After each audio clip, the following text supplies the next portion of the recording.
ஒரு இடம் விடாம தோட்டம் இறக்குடா. 10 வருஷம் வெட்டிச்சு செதறணும்.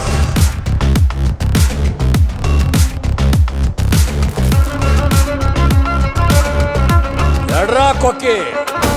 தகதோம் தகதரி கிடதோம் தகதரி கிடதோம் தகதோம் தகதரி கிடதோம் தகதரி கிட தகதோம்.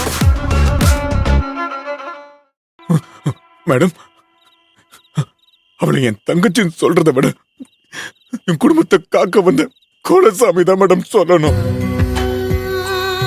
என் குடும்பத்துக்காக அந்த கடவுளை நேரடியா இறங்கி வந்த மாதிரி என் தங்கச்சி கையில எங்களுக்காக அமுச்சு வச்சிருக்காரு மேடம். அந்த அளவுக்கு என் குடும்பத்துக்காகவும் எனக்காகவும் அவ செய்யாத தியாகமே இல்ல. அவ செஞ்ச தியாகத்துக்கு நன்றி கடனா நான் கொடுத்ததெல்லாம் வெறும் கஷ்டத்தையும் அவமானத்தையும் தான். இதுக்கப்புறம் என்னால அவ கஷ்டப்படக்கூடாது மேடம். அவளை நான் பார்க்கவே கூடாது. அவ கூட நான் இருந்தேன்னா வாழ்க்கை முழுக்க ஒரு பாரமாவே இருந்தேன்னு குற்ற உணர்ச்சி இருக்கு மேடம். அப்படி ஒரு பாவத்தை செஞ்சிடக்கூடாது மேடம். என் தங்கச்சி எனக்காக வாழ்ந்ததெல்லாம் போதும். அவ வாழ்க்கைய அவ வாழணும். கல்யாணத்துக்கு முன்னாடி அவளை பத்தி யோசிக்காம என்னை பத்தி தான் யோசிச்சுக்கிட்டே இருப்பா. கல்யாணத்துக்கு அப்புறமாவது அவ வாழ்க்கை பத்தி யோசிப்பான்னு பார்த்தா திரும்பவும் என் வாழ்க்கை பத்தி தான் யோசிக்கிறா. அவளுக்கு ஒரு குடும்பம் இருக்கிறதையும் மறந்துட்டு நான் நல்லா இருக்கணும், என் பொண்டாட்டி புள்ள நல்லா இருக்கணும்னு இப்ப வரைக்கும் என் குடும்பத்துக்காக தான் அவ வாழ்ந்துட்டு இருக்கா. என் பொண்டாட்டி அனுப்பின வாய்ஸ் மெசேஜ் தான் கேட்டேன் மேடம். சாகுற வரைக்கும் இந்த குடும்பத்தை விட்டு போக கூடாதுன்னு சொல்லிக்கிட்டு இருந்தவ நாம இந்த வீட்டுல இருந்தோம்னா அவ நம்மளை பத்தி யோசிச்சு உங்க தங்கச்சி வாழ்க்கை நாசமாயிடுன்னு சொல்றா மேடம். அந்த வீட்டுல இருக்க வேணாம்னு சொல்றா மேடம்.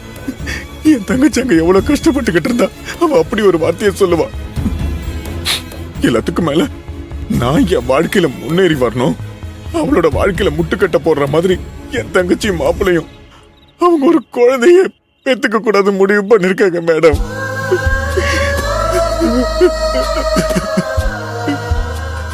யார் மேடம் இந்த காலத்துல இப்படி சொல்லுவா? என் தங்கச்சி சொல்லிருக்கா. அவளுக்கு அவன் அண்ணனை எவ்வளவு பிடிச்சிருக்கு பாருங்களேன். அப்படி இருக்கும்போது அவளுக்கு திரும்ப போய் நான் கஷ்டத்தை கொடுக்க விரும்பல மேடம். கிட்ட இருந்து அவளுக்கு என்னால சந்தோஷத்தை கொடுக்க முடியலனாலும் கிட்ட இருந்து அவளுக்கு சந்தோஷம் கொடுக்கலான்னு முடிவு பண்ணிட்டேன். எனக்கு வேற எதுவும் வேணாம் மேடம். இப்போ நீங்க சொல்லுங்க மேடம், இப்படி ஒரு சூழ்நிலையில நீங்க இருந்தீங்கன்னா என்ன முடிவு எடுப்பீங்க? நீங்களே யோசிச்சு பாருங்க மேடம். உங்களுக்கு நான் எடுத்த முடிவு சரின்னு தோணும்.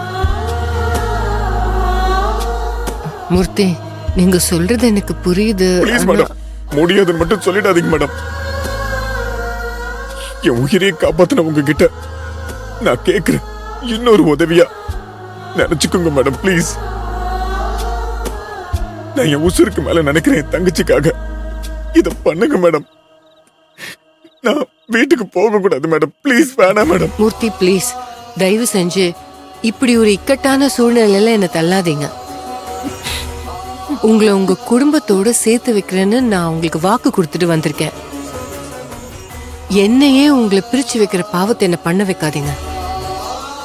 மூர்த்தி, இப்ப நீங்க ரொம்ப எமோஷனலான சிச்சுவேஷன்ல இருக்கீங்க. சில நேரங்கள்ல நம்ம எடுக்கிற தவறான முடிவுகளுக்கு காரணம் என்ன தெரியுமா? இந்த மாதிரி எமோஷனலான டைம்ல எடுக்கிற முடிவுகள் தான். உங்க தங்கச்சி உங்களை பத்தி யோசிக்கிறதும் நீங்க உங்க தங்கச்சியை பத்தி யோசிக்கிறதும் உண்மையிலே இதெல்லாம் பார்க்கும்போதும் கேட்கும் போதும் ரொம்ப சந்தோஷமா இருக்கு. ஆனா ஒரு விஷயத்த மட்டும் புரிஞ்சுக்கோங்க, சேர்ந்து வாழும்போது நமக்கு கிடைக்கிற சந்தோஷத்தை விட பிரிஞ்சதுக்கு அப்புறம் வலி ரொம்ப அதிகமா இருக்கும். அதை மறந்துடாதீங்க.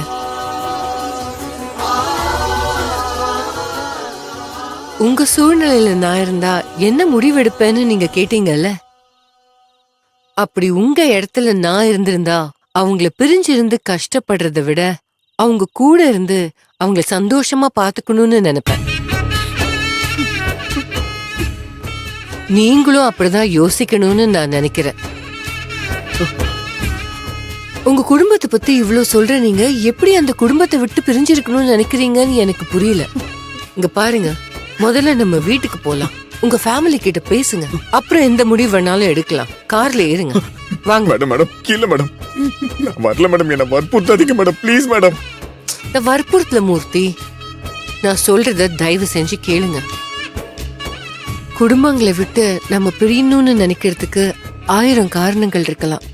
ஆனா சேர்ந்து இருக்கிறதுக்கு ஒரே ஒரு காரணம் மட்டும்தான் இருக்கு.